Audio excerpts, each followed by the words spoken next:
नमस्कार. घरच्यांच्या विरोधात जाऊन केला होता प्रेमविवाह.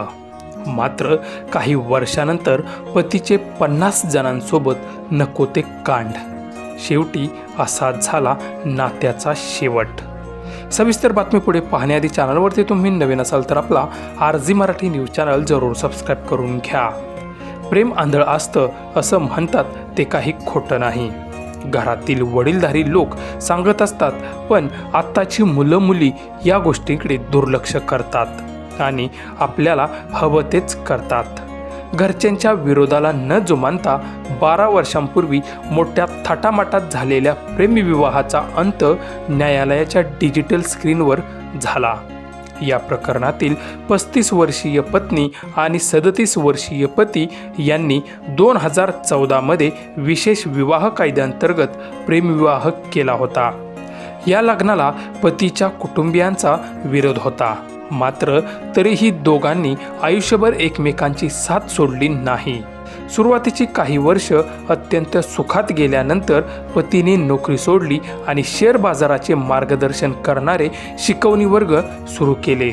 मात्र पैसा आणि प्रसिद्धी मिळताच पतीचे नेहमीप्रमाणे पाय घसरले. पतीचे वर्गातीलच एका सहाय्यक महिला कर्मचाऱ्यासोबत जवळीक वाढली. एवढेच नाही तर त्याने पत्नीला अंधारात ठेवून या महिलेच्या बँक खात्यात मोठी रक्कम ट्रान्स्फर केली. जेव्हा ही बाब पत्नीला समजली तेव्हा तिने यासाठी विरोध केला. तेव्हाच पतीने तिला मानसिक आणि शारीरिक त्रास देण्यास सुरुवात केली. अखेर पत्नीला 2024 मध्ये घरातून हाकलून दिले.